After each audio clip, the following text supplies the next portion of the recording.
ऊर्जा स्रोत आहेत आणि त्यापासून आपण सुरुवात करतो. मी काही तर तुम्हाला कोणाला भाषण वगैरे देणार नाही बरं का. मी फक्त तुमच्याशी गप्पा मार्च महिला दिन. हा महिला दिन आपल्याला इझी दिलाय का हो? अजिबात नाही. आपण महिलांनी तो हिसकावून घेतलाय. कसा घेतलाय त्याची छोटीशी स्टोरी आपल्याला भाई चंद्रशेखर पाटील यांनी सांगितली.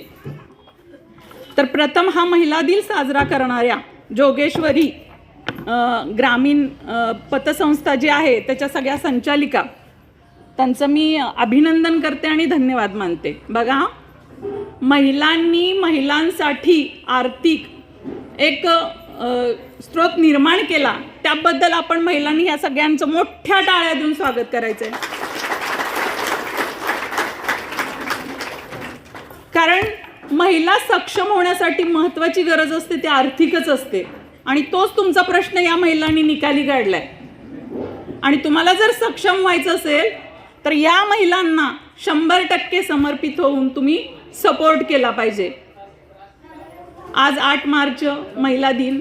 मगाशी भाई चंद्रशेखर पाटील सरांनी जे काही सांगितलं त्याच्यावर मी परत एकदा उजळणी देते की आपण हा 8 मार्च हिसकावून घेतलाय. कसा घेतलाय तर ह्या महिला दिनाची सुरुवात ही महिलांच्या, कामगार महिलांच्या, लक्षात ठेवा, कामगार महिलांच्या चळवळीतून सुरुवात झाली. अमेरिकेमध्ये 1908 साली महिला आपल्या हक्कासाठी, कामगार महिला आपल्या हक्कासाठी रस्त्यावर उतरल्या. किती महिला होत्या त्या? 15,000 महिला 1908 साली. आपण आपल्या हक्कासाठी घरात तरी बोलतो का हो? ही आपली आत्ताची वस्तुस्थिती आहे. त्यानंतर युद्ध सुरू झालं रशियामध्ये 1917 साली आणि या युद्धाला या कामगार महिला इतक्या कंटाळल्या होत्या की तिथल्या सरकारच्या विरोधातच त्यांनी बंड केलं. त्या काय म्हणाल्या माहिती आहे का? Bread and peace. आम्हाला आमचं काय पाहिजे? भाकरी आणि शांतता पाहिजे. त्यांनी एवढं मोठं आंदोलन केलं की तिथला जो सम्राट होता निकोलस म्हणून त्याला तिथं राजीनामा द्यावा लागला. आणि त्या राजीनाम्यानंतर जे हंगामी सरकार आलं त्या हंगामी सरकारने त्या महिलांना पहिल्यांदा मतदानाचा अधिकार दिला. मग आपण मतदानाचा अधिकार हिसकावून घेतलाय ना? बरं, आज या महिला दिनाच्या तुम्हा सर्व मैत्रिणींना शुभेच्छा. बघा, मी तर ज्येष्ठ महिला आहेत पण तरी सुद्धा मी मैत्रिणी बोलते. का तर मैत्रीला वयाची अट नसते आणि मी तुमच्याशी गप्पा मारायला आले त्यामुळं मी बोलायचं आणि तुम्हीही माझ्याशी बोलायचं. बोलणार की नाही? बघा, माझा आवाज, मी माईक बंद करू का? मला तुमचा आवाज इथपर्यंत आला पाहिजे. बोलणार माझ्याशी? माझ्याशी मैत्री करायला आवडेल? हां. कोणतंही काम म्हणजे हलकं किंवा मोठं लहान असं नसतं. तर मला थोडे प्रश्न विचारायचे आहेत. इथं स्वतःचा व्यवसाय करणाऱ्या किती महिला आहेत? हात वरती करा. अजिबात लाजायचं नाही. आपल्याला अभिमान वाटला पाहिजे आपण काय काम करतो. अच्छा, टेलरिंगचं काम करणारे किती आहेत? हात वरती करा. मगाशी काय झालं होतं? हात वरती करा, हात वरती करा. कपडे शिवता, ड्रेस डिझायनिंग करता, बरोबर आहे? बघा, यांचं एक वैशिष्ट्य, ह्या महिला आहेत म्हणून आपण टिपटॉप दिसतो, बरोबर आहे की नाही? त्यांनी जर छान छान नाही कपडे शिवले तर आपण कशा दिसू? त्यांच्यासाठी जोरदार टाळ्या. आज आपण फक्त आपलंच कौतुक करायचं आहे, कुणाचंही आज कौतुक करायचं नाही. आज फक्त महिलांचंच कौतुक होणार आहे. ओके, इथं ब्युटिशियन कोण आहे का? पार्लर चालवतात कोण आहे? हात वरती करा. पार्लर, जोरात हात वरती करा हो. बघा, यांचं एक वैशिष्ट्य सांगते. खूप कंटाळून गेलेल्या, वैतागलेल्या यांच्याकडे जातात. जाताना अशा मरगळल्यासारख्या जातात आणि येताना एकदम कॉन्फिडंट होऊन येतात. नाही, ही वस्तुस्थिती आहे. बघा, आपलं सौंदर्य देवानं किंवा तुम्ही म्हणता निसर्गानं आपल्याला जे मिळाले ते काही आपल्या हातात नसतं. पण आपण कसे राहतो, आपण कसे दिसतो, आपण दुसऱ्यांना प्रेझेंट करतो हे तर आपल्या हातात असतं की नाही? त्यामुळे परत ह्या ताईला एकदा टाळ्या द्या. बरोबर आहे ना? ओके, शेती कोण करतो? शेती करणाऱ्या सगळ्या महिलांनी अगदी मोठ्याने हात करा. सगळ्या सगळ्या सगळ्या सगळ्या सगळ्या. बघा, ह्या शेती वर्गात काम करणाऱ्या महिलांचं फार कौतुक करावं असं वाटतं. हा वर्ग अतिशय संयमी, आणि अन्याय सहन करणारा, बघा मी काय काय बोलते, अन्याय सहन करणारा आणि तरीही आशावादी असतो. संयमी कशावरनं? तुमच्या पिकाला काही हमीभाव मिळत नाही, गप्प बसता, जात नाही तुम्ही सरकारची कॉलर पकडत नाही, निवांत बसता. बरोबर आहे?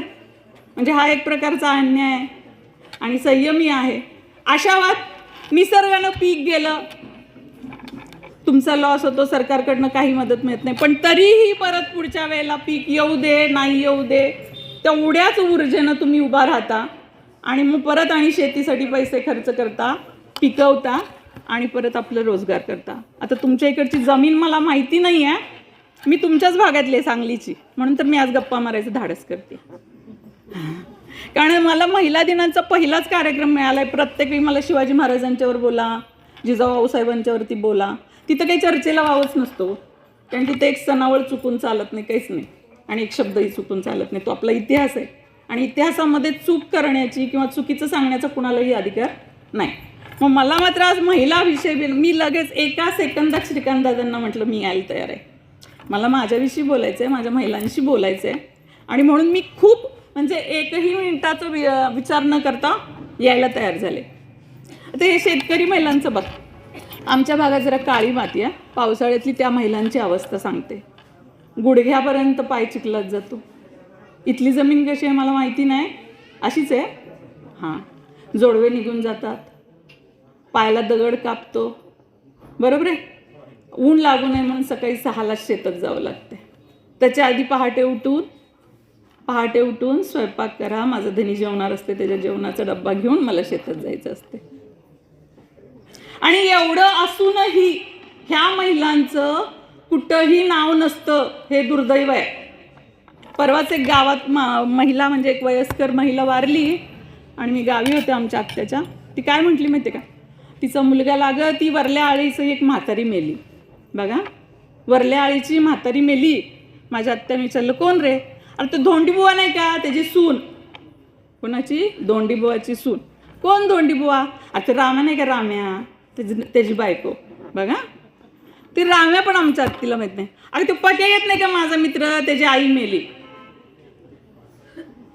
विचार करा, जी महिला लग्न झाल्यापासून मरेपर्यंत ज्या गावात असते, त्या गावातल्या लोकांना तुमचं साधं नाव देखील माहीत नसते. मग हा विचार करण्यासारखी गोष्ट आहे ना, की आपण आयुष्य देतो ज्या गावामध्ये राहतो, तिथं जर तुम्हाला माणूस म्हणून, तुमचं नाव म्हणून जर ओळखत नसतील, तर ही चूक कुणाची आहे? ही चूक आपली आहे. महिला अजिबात अबला नाहीत. ज्या स्वतःला अबला समजतात त्या स्वतः आळशी असतात. कारण तुम्हाला एक उदाहरण देते, तुम्ही 1 तास 2 तास जर काम करत असाल, 1-2 तास तुमचं बाळ गप्प बसतं, शांत बसतं, त्याला भूक लागली की काय करतं, ते जोरात रडायला चालू करतं. इतक्या जोरात रडतं की तुम्ही सगळ्या हातातलं काम टाकून त्याच्यापर्यंत येता. मग हे तुम्ही का करत नाही स्वतःसाठी? आपल्या हक्कासाठी आपण लढत नाही म्हणून आपण अबलाय. नाहीतर महिला एवढी स्ट्रॉंग आहे, कारण जे आपण प्रेग्नन्सीमध्ये कळा सहन करतो, डिलिव्हरीमध्ये, ती जर एखाद्या पुरुषाच्या नशिबी आली असते तर तो जागीच मेला असता. हे विज्ञानात सिद्ध झालंय, मी खोटं बोलत नाही, हे विज्ञानात सिद्ध झालंय. मग एवढ्या स्ट्रॉंग असताना सुद्धा आपण जर आपलं अस्तित्व निर्माण करू शकत नसेल तर ही चूक आपली स्वतःची आहे. महिलांचा इतिहास खूप मोठा आहे हो, पण आपण महिला असून आपल्याला माहिती नाही. आज बऱ्यापैकी सगळ्या क्षेत्रात महिला आहेत, पण त्या अगदी बऱ्यापैकी आहेत हो, म्हणजे अगदी थोड्या. आत्तासुद्धा तुमच्या गावात किती महिला आहेत? तुमच्या गावात एकूण पुरुष जेवढे त्याच्या निम्म्या तरी महिला, 100%, बरोबर आहे? हां, 3,500. त्यातलं आता मला वाटतं की ती 200-250 महिला जमल्या. म्हणजे आपण आपल्यासाठी सुद्धा एकत्र येत नाही. महिलांचा इतिहास खूप मोठा आहे. महिलांना म्हणजे आपली जी राज्यकर्त्या होता, एक काळ असा होता की महिलांचं राज्य होतं, मातृसत्ताक संस्कृती होती आपल्या देशामध्ये. असा महिलांचा इतिहास तुम्हाला मी एक थोडक्यात सांगते. साती आसरा माहिती आहे? बोलायचे माझ्याशी. साती आसरा माहिती आहेत ना? ताईंना माहिती आहेत. तुम्हाला कोणाला माहित नाही? हां, लाजायचं नाही हो, मी तुमच्याशी बोलते, तुम्ही मग आपण मैत्री कशी करायची, नाही का? करायची ना, बरोबर. साती आसरा लगेच म्हणतात अंगात येतात, पाण्यात असतात, बरोबर आहे. एखाद्या बाईच्या बी अंगात येतात त्या साती आसरांचा एक मी तुम्हाला विषय सांगते. महिलांचा खूप मोठा इतिहास आहे. पूर्वीच्या काळी बघा, अगदी आदी मानव होते त्यावेळी स्त्री पुरुष एकत्र राहत नव्हते, ते टोळ्या टोळ्यांनी राहत होते. त्यावेळी कुठलीही जात धर्म नव्हती, सुखी होते ती लोक. आज जातीच्या धर्माच्या नावावर आपले विभागण्या झालं. त्यावेळी 2च जाती होत्या, एक स्त्री आणि दुसरा पुरुष. मग हे काय करायचे, असे भटकत राहायचे अन्न मिळवण्यासाठी. सतत त्यांची भटकंती या ठिकाणावरून त्या ठिकाणी, त्या ठिकाणावरून त्या ठिकाणी. कालांतरानं एका महिलेनं बी टोकल्यानंतर ते उगवून येतंय असा शेतीचा शोध महिलांनी लावलाय. लक्षात घ्या, आपल्यासाठी टाळ्या झाल्या पाहिजेत जोरात. शेतीचा शोध कुणी लावला? महिलांनी लावला. बरं, आता शेतीचा शोध लागला म्हणजे आता तिथं राहणं आलं, म्हणजे परत एका ठिकाणी टिकून राहण्याचं श्रेय सुद्धा महिलेला जातं. हे आपण छान छान साड्या घालतो, छान छान कपडे घालतो, ह्या वस्त्राचा शोध सुद्धा महिलेनं लावलाय.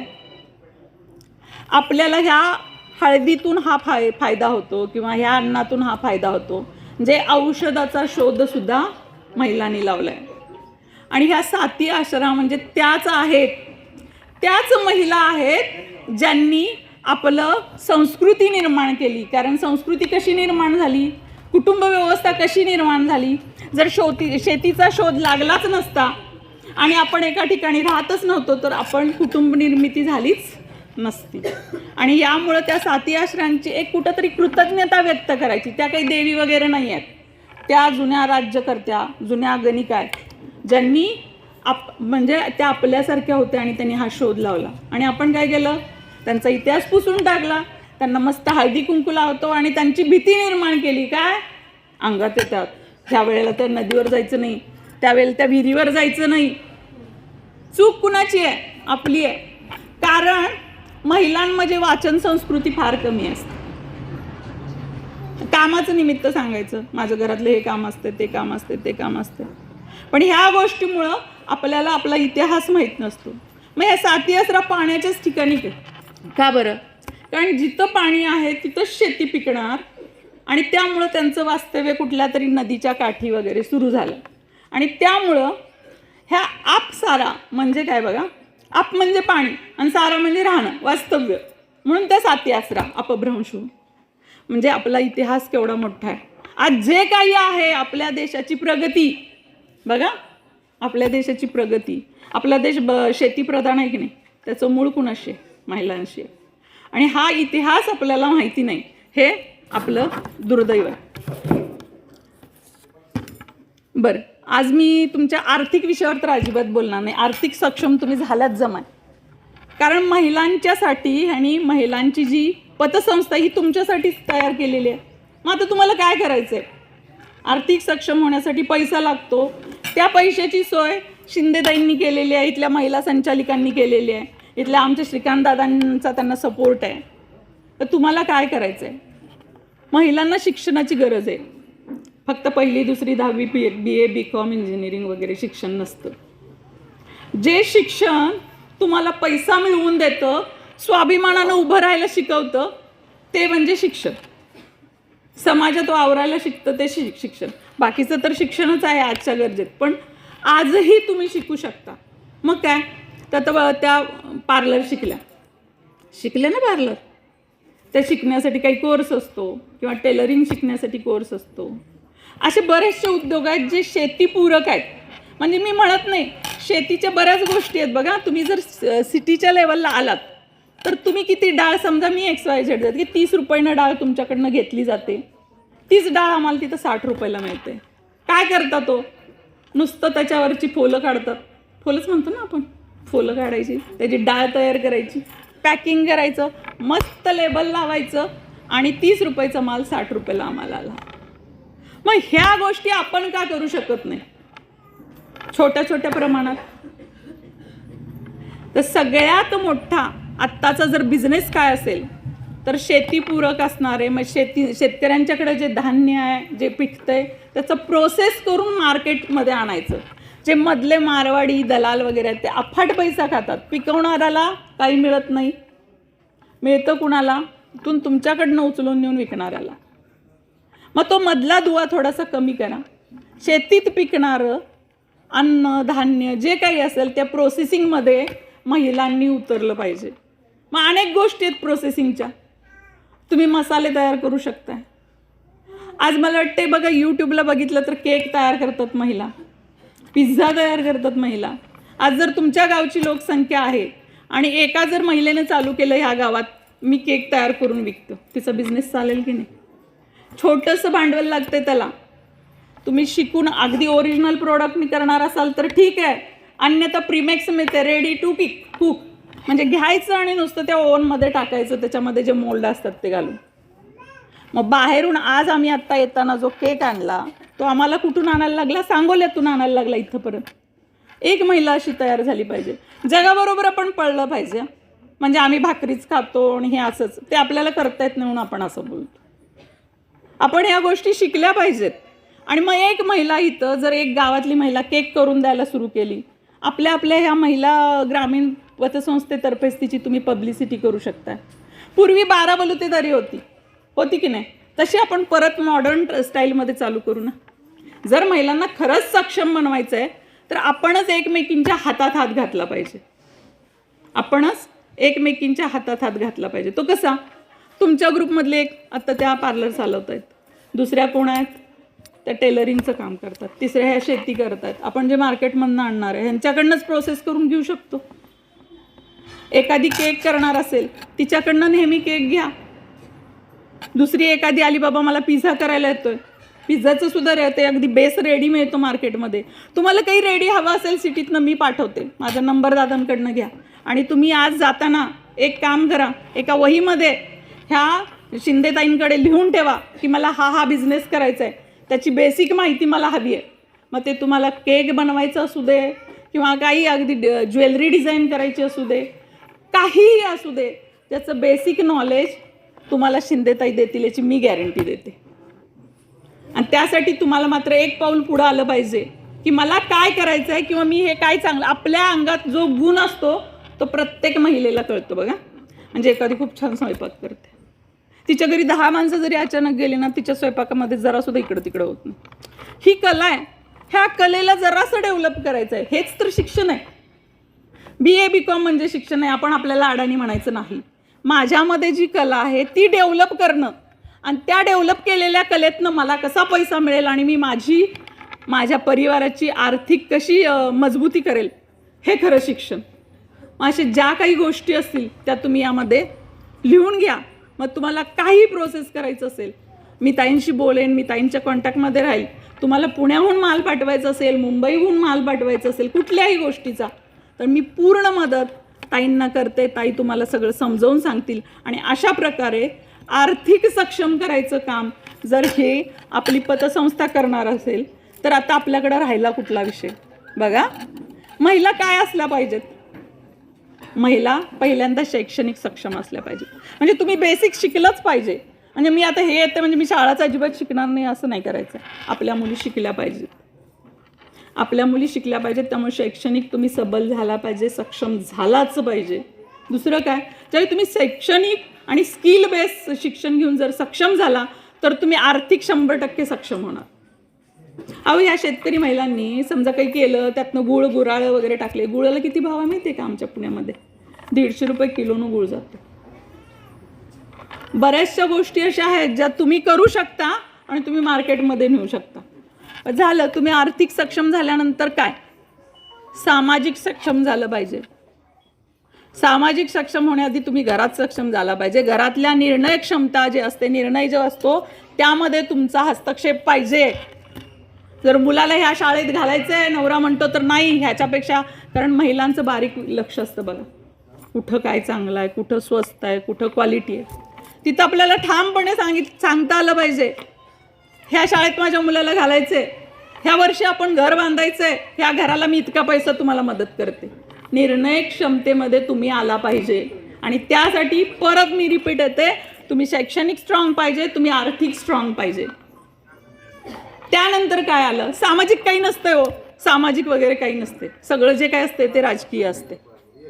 मी म्हणते ना समाजसेवा करते, झूट आहे, मी ह्याच्यावर फुली मारते. समाजसेवा हा विषय नसतो, 4 बायका एकत्र येऊ देत राजकारण चालू होते. बरोबर आहे का? गल्लीत सुद्धा 4 बायका एकत्र येतात राजकारण चालू होते. मग मी तर म्हणते महिलांनी राजकारणात सक्सेसफुल काम केलं पाहिजे. आज आता शिंदेताईंना म्हणते, शिंदेताई तुम्ही पतसंस्था काढली महिलांची, 1 वर्ष महिला ग्रामपंचायतीला पॅनल उभं करा, फक्त महिलांचं, जाऊ दे झाडून, पुरुषांविरुद्ध महिला, द्या की टाळ्या स्वतःसाठी.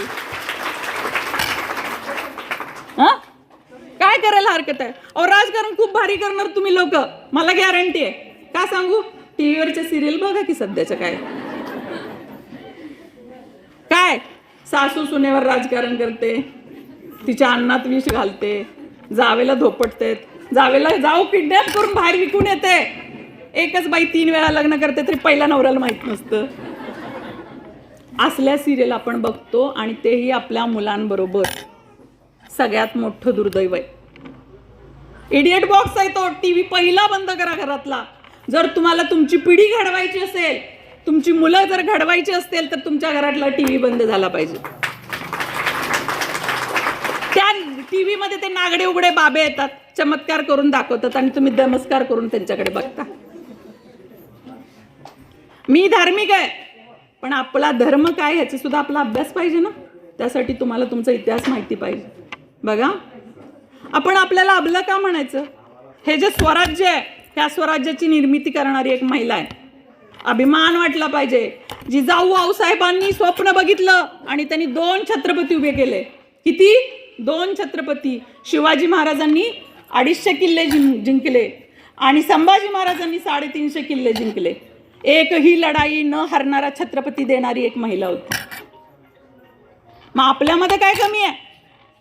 आपण आपल्याकडे लक्षच देत नाही त्या पद्धतीनं. आज यूट्यूबला 60 वर्षाची एक आजीबाई आहे. किती वर्षाची? 60 वर्षाची. किती छान छान पदार्थ करून शिकवते, खूप सोप्या भाषेत करून शिकवते. मग तिला काही शिक्षणाची अडचण आली का? ती तिच्या बोली भाषेत बोलते. ही बोली भाषा असते ना, खूप छान असते. इथं जाते इथं, आणि मी असं असते तसं असते, याचा काही उपयोग नसतो. तुम्हाला जर माणसाच्या मनापर्यंत जायचं असेल तर त्यांच्या बोली भाषेतच त्यांच्याशी बोलायचं. मग आपल्या बोली भाषेची, आपल्या दिसण्याची आपल्याला लाज वाटता कामा नये. आपल्याला कुठल्या गोष्टीचा अभिमान वाटला पाहिजे? आपल्या असण्याचा. ह्यांना काय येतं या शहरातल्या बायकांना? मी बघ कसा मस्त चिकनचा मटनचा रस्सा करून दाखवते. यूट्यूब चॅनल चालू केले. आजीबाई 60-70 वर्षाची आहे. विचार करा, तिला इतके फॉलोअर्स आहेत, महिन्याला नाही म्हटलं तर ती ₹1,00,000 घरात बसून फक्त यूट्यूबवरती प्रोडक्ट दाखवून कमवते. तुम्ही कुठं आहात? जुजबी स्वरूपाचं शिक्षण आहे तुमच्याकडं, चांगली फॅमिली आहे, हे गाव इतकं पुरोगामी विचारांचं आहे, तुमच्यावर बंधनं नाही आहेत, आणि पतसंस्था तुमच्या पाठीशी आहे. प्रत्येक महिलेनं स्वतःसाठी काहीतरी केलंच पाहिजे. मी मगाशी का राजकीय म्हटलं? जर आज समाजात बघितलं, नुसतंच बघा महिला सक्षमीकरणाच्या किंवा स्त्री पुरुष समानतेच्या गप्पा सगळे राजकारणी येतात आणि जोरजोरात भाषणं ठोकून जातात. महिला सक्षम झाल्या पाहिजेत, महिला राजकारणात उतरल्या पाहिजेत. किती महिला आहेत तो मंत्री झालेल्या, आणि त्या कोण आहेत? सगळ्यांनी डोळेचपणे बघा. एखादीचा नेता आहे ना, नेता मेला तर त्याच्या बायकोला उभे करतात. एखाद्या नेत्याला पोरगं नसेल तर त्याची पोरगी पुढे येते. हां, किंवा एखाद्याच्या नेत्याची पोरं अगदी योग्य वयात असतील तर त्या मुलीला तिथं घेतलं जातं. पण सर्वसामान्यांच्या मुली कुठे आहेत मोठ्या पोस्टवरती? मग त्यांनी काय सतरंजा उचलायच्या? महिलांनी हा विषय केला पाहिजे ना. म्हणून सांगते, गाव पातळीपासून लढायला शिका. हे माझं गाव आहे, ह्या गावामध्ये मी काही करू शकते, आणि ह्यासाठी राजकारणात सक्रिय महिलांनी उतरलं पाहिजे. समाजकारण काही उपयोगाचं नाही. समाजकारण करायला जातात आणि राजकारण तिथं चालू राहतं, आणि ती तुमची समाज काय ती संस्था असते ती बंद पडते. म्हणजे ॲक्टिव्हिटी संपल्या. बघा, मागच्या वर्षी मला एकदा महिला दिनाच्या निमंत्रण आलं होतं. ताई, आमच्याकडे महिला दिनाचा कार्यक्रम आहे, हळदी कुंकवाला या. बघा, हळदी कुंकू म्हणजे हळदी कुंकूच्या पलीकडे महिलांचं काही कर्तृत्वच नाही का? मी पूर्ण फुली लावली, मी येत नाही म्हणून सांगितलं. हळदी कुंकू कार्यक्रमाला मी येत नसते. एखाद्या जर महिलेनं साधं समजा एखादं पार्लर उभं करू दे किंवा टेलरिंगचं, तिच्या मी ओपनिंगला जाईल, पण मी हळदी कुंकूच्या कार्यक्रमाला जात नाही. हळदी कुंकवामध्ये आपलं काय कर्तृत्व आहे? ह्या धार्मिक दहशतीतनं महिलांनी बाहेर आलं पाहिजे. ही धार्मिक दहशत आहे. इतके उपवास केले पाहिजे, ह्याची जत्रा केली पाहिजे, बोकड कापलं पाहिजे, आज काय ती कोंबडं कापलं पाहिजे, मसोबाला इकडं तिकडं तिकडं तिकडं. कधी तुम्ही यातनं बाहेर येणार? बघा, मी अगदी तुमच्या भावना दुखवत नाही, पण मी साधी तुम्हाला वटपौर्णिमेची मजा सांगते. वटपौर्णिमा करताय का करताय? नवऱ्याला दीर्घायुष्य मिळालं पाहिजे की नाही.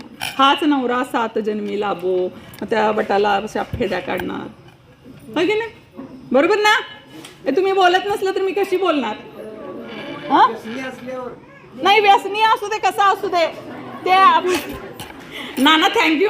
व्यसनी असू दे कसा असू दे, पण महिलांवरती एक धार्मिक दहशत असती, नवरा पती परमेश्वर, आणि त्याच्यासाठी आपण ते केलंच पाहिजे. बघा, वडाचं झाड खूप चांगलं आपल्या तब्येतीसाठी. पूर्वी काय होतं, महिलांना गावाबाहेर जायला मिळत नव्हतं, घराबाहेर जायला मिळत नव्हतं, त्यामुळे हे वडाच्या झाडाचा सण निघाला असावा असं माझा अंदाज आहे. कारण वडामधनं ऑक्सिजन भरपूर प्रमाणात येतो, ऑक्सिजन भरपूर प्रमाणात येतो. आणि मग गुदमरलेल्या वर्षभर घरात बसणाऱ्या महिलांना एक फ्रेश वातावरण मिळावं म्हणून गावाबाहेर असलेल्या वडाला जाऊन पूजायचं. नाव काय त्याला? सत्यवान सावित्री. बट हरकत नाही, करावं. तुम्ही तुमच्या सत्यवानासाठी आयुष्य मागितलंच पाहिजे. फक्त पूजेमध्ये बदल करू शकतो की नाही आपण? माझ्या नवऱ्यासाठी मी दीर्घायुष्य मागितलं पाहिजे, तसं त्या नवऱ्यानं सुद्धा तिच्यासाठी दीर्घायुष्य मागितलं पाहिजे. पूजेमध्ये बदल. आता शहरात बघा वडाची झाडं नाही आहेत. हां, मग काय असते? एक तर प्लास्टिकचं वडाचं झाड असते, नाहीतर वडाच्या फांद्या. विचार करा, त्या वडानं आधीच मान टाकली, तिच्यापर्यंत यायच्या आधी तिची मान टाकली, आणि त्या मान टाकलेल्या वड्याला ही नवऱ्याची जास्त आयुष्याची मागणी करते. मग आता ह्या महिलांना काय म्हटलं पाहिजे सांगा बरं? वडपूजा आपल्याला करायची आहे. तुमच्या गावाबाहेर एखादी जागा बघा, पुढच्या वर्षीच्या वडपूजेला येणाऱ्या सगळ्या महिलांनी मिळून एक नवीन वडाचं झाड लावा. महिलांचे ग्रुप करा. ह्या महिन्यात तिनं पाणी घालायचं, त्याची संगोपन करायचं, त्या महिन्यात तिनं त्या वडाला जाऊन पूजा करा. असंच भरपूर ऑक्सिजन आमच्या पूर्ण गावाला दे, आणि त्या ऑक्सिजनमुळे माझा नवरा काय, आमच्या गावातले सगळे स्त्री पुरुष अगदी निरोगी राहोत, अशी पूजा येणाऱ्या वडाची तुम्ही करा. म्हणजे सांगण्याचा माझा मतीत अर्थ आहे, पूजा अर्चा करण्याला माझा विरोध नाही, पण आपली संस्कृती, आपला इतिहास हा महिलांना पाहिजे माहिती. आपण महिला आहोत. जिजाऊ भाऊसाहेब बघा, जिजाऊ भाऊसाहेबांचं एक ज्वलंत उदाहरण तुम्हाला सांगते. जिजाऊ भाऊसाहेब गरीब घरातले होते का? अजिबात नव्हता. एक सरदाराची लेक होती, बरोबर आहे, लखुजी जाधवांची कन्या त्या. बरं, ज्याच्याशी लग्न झालं तो गरीब होता का? नाही, तोहीच. मग त्या माय माऊलीला काय स्वराज्य निर्माण करायची गरज होती हो? खायला छान अन्न होतं, नोकर चाकर होते, राहायला छान छान वाडे होते. ती जी मनातली तळमळ आहे, त्या माय माऊलीने बघितलं की हे माझा देश आहे, आणि इथं आमच्या सगळ्या महिला, माता, भगिनी, बंधू यांचे गुलामगिरी बघून त्या महिलेनं एक स्वप्न बघितलं बघा, जिच्या हाती पाळण्याची दोरी ती जगाची उद्धारी. तसं तिच्या हातात पाळण्याची दोरी होती. संभाजीराजे आणि शिवाजीराजे अशी 2 मुलं होती त्यांना, जिजाऊ साहेबांना. आणि मग तिने एक स्वप्न बघितलं की मला माझं स्वराज्य निर्माण करायचं आहे. ज्या वयात आपण आपल्या पोराच्या हाताला धरून फिरवतो, त्या वयात आऊसाहेबांनी शिवाजी महाराजांना हातात तलवार दिली. बघा, वयाच्या 12व्या वर्षी शिवाजी महाराजांनी स्वतःचा सेनापती निवडलाय. चोर म्हणून त्यांचा एक सेनापती, चोर चोरगे असे तिथल्या मावळ नाही, सह्याद्रीच्या ह्याच्यामध्ये आहेत, शिवापूरच्या आसपास. तर तिथला पहिला सरसेनापती चोरगे नावाचा शिवाजी महाराजांनी वयाच्या 12व्या वर्षी केलं. मग तुम्ही मला सांगा, तुम्ही तुमच्या मुलांना काय शिकवणार हो? मोबाईलमध्ये पबजी खेळायला? ह्याचा अर्थ आपण कुठंतरी कमी पडतोय. छत्रपती शिवाजी महाराज आपल्या घरात पण जन्माला आले पाहिजेत ना? का येत नाहीत? आणि हे समाजात जे काही वाईट घडतं की महिलांवरती बलात्कार वगैरे, तर पहिल्यापासून आपण आपल्या मुलांचं संगोपन करायला कुठंतरी चुकतोय. आपण आपल्या मुलांशी बोललं पाहिजे, त्यांना शिकवल्या पाहिजेत बऱ्याच गोष्टी. मगाशी त्या कोणतरी दिदी बोलल्या की तुम्ही, नाही मला वाटतं खूप छान अँकरिंग करणारे त्या ताई आहेत, त्यांनी म्हटलं की माझा मुलगा घरातलं सगळं काम करतो. केलंच पाहिजे. बघा, अबला म्हणून महिला जन्माला येत नाही. अबला म्हणून ज्यावेळी मूल जन्माला येतं बघा, मग ते मुलगा असो किंवा मुलगी असो, एक कमरेपासून खालचा भाग जर झाकला 1 दिवसाच्या बाळाचा, तर कुणीही माईचं लाल नाही येऊन सांगावं ही मुलगी आणि ही मुलगा आहे. बरोबर आहे? कुणीही सांगू शकत नाही. मग ती मुलगी परत अबला का होते हो? जास्त शक्ती म्हणजे त्रास सहन करण्याची ताकद असताना सुद्धा, कारण तिची जडणघडण त्या पद्धतीने आपल्या संस्कृतीत केली जाते. तुला स्वयंपाकच करायचं आणि बाहेरचं त्या दाद्यानंच बघायचं. एखादा पाहुणा आला, आमच्याकडे लगेच मटण करतात बरं का, तुमच्याकडे काय करतात माहित नाही. येते परत एक दिवस पाहुणी म्हणून. आला की पाहुणा की आमच्याकडे दाद्या जा रे मटणाचा डबा घेऊन यायचा मटण. आणि पोरगीला काय सांगतात, जा गॅस पेटव, कणिक मळ. का बरं? जाऊन दुकानातनं मटण आणायचं काम आपली पोरगी करू शकत नाही का? ही एक क्षुल्लक गोष्ट झाली. म्हणजे ह्या ज्या चाकोऱ्या आपण आपल्या मुलींच्यामध्ये बांधून ठेवले की असंच बसलं पाहिजे, अशीच कपडे घातली पाहिजे, समाजात बोलताना तू असंच बोललं पाहिजेस किंवा मोठ्याने हसायचं नाही, ह्या ज्या बंधनामुळं त्या मुलगीचा कॉन्फिडन्स कमी होतो. म्हणजे प्रत्येक वेळी आपण असं करायचं नसतंय. मग ज्या ठिकाणी बोललं पाहिजे तिथं पण ती बोलायची बंद होते. मग महिलांवरती अन्याय होतो. मग त्या अन्यायाला आपण स्वतःच खंबीर असलो तर आपल्यावर भिशाद आहे का कुणाची अन्याय करायची? आज मी एवढे स्ट्रॉंगपणे इथं राहते, ह्याला माझ्या आईवडिलांमुळेही मी अशी घडली आहे. माझे आईवडील शिक्षक बरं का, शिक्षण क्षेत्रात विस्तार अधिकारी माझी आई. मी लहान होते, किस्सा सांगते, पहिल्यापासूनच डॅम्बिस आहे आणि आमच्या घरातलं वातावरण पण तसंच होतं. एका मैत्रिणीनं माझ्या शाळेतल्या सरांना चाडी केली म्हणून मी तिला अशी डेस्कच्या खाली घालून बडवली. इतकी बडवली की ती बेशुद्ध पडली. म्हणजे राग असतो ना, खोटं बोललेलं मला आजही चालत नाही. मग टीचर रूममध्ये मला बोलवून घेतलं, तुझ्या पालकांना उद्या घेऊन ये. हरकत नाही म्हटलं. मी माझ्या घरी गेले, वडिलांना मी आप्पा म्हणते, आप्पा असं मी त्या पोरगीचं तर नाव घेत नाही, मी तिला खूप मारलं, ती बेशुद्ध पडली आणि तुम्हाला आता सरांनी उद्या बोलवले. म्हणजे आमच्यामध्ये खरं बोलायची पहिल्यापासून आई वडिलांनी सवय लावली होती. मग वडिलांनी विचारलं, का मारलंस तू तिला? मी म्हटलं, ती इतकं खोटं सरांना सांगत होते आणि रोज मला सर फटके देत होते, शिक्षा करत होते. ती मॉनिटर होती हो.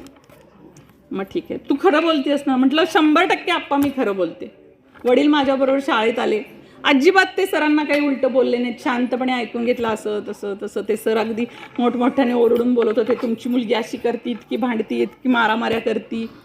मग वडिलांनी ऐकून घेतलं, सर परत असं होणार नाही. मला गाडीवर घेतलं आणि आले. रस्त्यात काय विचारलं असेल बाबांनी माझ्या, कसं मारलं होतंस? मी हात केला, अशी बुक्की मारली. वडील म्हणाले, अशी बुक्की नाही मारायची, बोट बाहेर काढायची आणि मारायची. हा आपल्या पोरांवरचा विश्वास असतो. माझी मुलगी खोटं बोलत नाही याचा 100% विश्वास माझ्या वडिलांना होता आणि म्हणून मला त्यांनी तसं दिलं. म्हणजे असं जर तुम्ही तुमच्या मुलीला जर तयार केलं, चांगलं वाईट कळलं पाहिजे, तुमच्या संस्कारातून आपोआपच कळतं. पण आरे म्हटलं तर कारे म्हणायचं धाडस जर तुम्ही तुमच्या मुलींना निर्माण केलं तर कशाची तुमच्या मुलींवर अन्याय होतील. त्यासाठी स्त्री पुरुष समानता होण्यासाठी पहिल्यांदा तुम्ही घरातनं आपल्या मुलींना घडवलं पाहिजे. आज पण बघा, आता इथं तुम्ही घरात बसलाय, सगळं लक्ष तुमचं घराकडं. मालक जेवल्यात का नाही, पोरगं झोपून उठला असेल, लई वेळ झाला, लई ऊन पडलंय, ते बाहेर उन्हात टाकलेले कपडे पडले असतील, आहे की नाही? बरोबर ना? मग जरा हे डोक्यातनं आज काढून टाका. आज एक दिवस फक्त आपल्यासाठी, बरोबर आहे ना? आज एक दिवस आपल्यासाठी. मालक जेवले, भाजी संपली, घरात आता तुम्ही जाल, काय करालो? भाजी संपली होय, जाऊ दे तिकडे, जरा चटणी घेऊ, तेल घेऊ, लोणचं घेऊ, खाल्ले. आज तुम्ही तुमच्या घराचे आधारस्तंभ आहात. जरी तुमचा नवरा तुम्हाला बोलून नाही दाखवला, तुम्ही 4 दिवस घरात नसू देतो, तुमच्या नवऱ्याची, तुमच्या फॅमिलीची अवस्था वाईट होते. आणि त्यासाठी तुम्हाला स्ट्रॉंग राहिलं पाहिजे. आपलं हे शरीर आहे ना, हे हळूहळू उतरती चढती चालूच असती ना. तरुण आहे तोपर्यंत अंगात ताकद आहे, आणि महिलांचा एक प्रॉब्लेम, आपल्याला महिन्याला मंथली सायकल येते, पाळी होते, अंगातली घाण शरीर जातं, कॅल्शियमही जातं. मग ते रिक्रिएट आपल्या बॉडीमध्ये होण्यासाठी आपला सकस आहार असणं गरजेची गोष्ट आहे. आणि म्हणून मग ते उरलं सुरलं खाण्यापेक्षा बघा आपल्या बॉडीला काय लागतं. समजा मी 70 किलोची आहे, तर मला डेली शरीरामध्ये 70 ग्रॅम प्रोटीन गेलं पाहिजे. जातं का तुमचं? नाही जात. प्रोटीन कशात असतं? डाळीत असतं, मटणात, अंड्यामध्ये. कॅल्शियम हवं असतं, 13 मिनरल्स, 11 विटॅमिन्स असायला पाहिजेत. ह्या गोष्टी तुम्ही रोजच्या रोज शरीरात घेतल्या पाहिजेत. म्हणजे जर तुमचं शरीर सुदृढ राहिलं तर तुम्ही तुमच्या परिवाराला काहीतरी छान करू शकताय. आणि जर एकदा आजारपण लागलं की परत तुम्हाला प्रॉब्लेम तयार होतात. म्हणून तुम्ही नवऱ्यावर खूप प्रेम करा, कुटुंबावर खूप प्रेम करा, त्यांच्या अन्नाची, जेवणाची, खाण्याची काळजी घ्या, पण सोबत स्वतःची काळजी घ्या. स्वतःचं आरोग्य चांगलं राखणं हे आपलं कर्तव्य आहे. तुम्ही चांगल्या राहिला, तुमचं आरोग्य चांगलं राहिलं की तुमचं कुटुंब आपोआप असेल.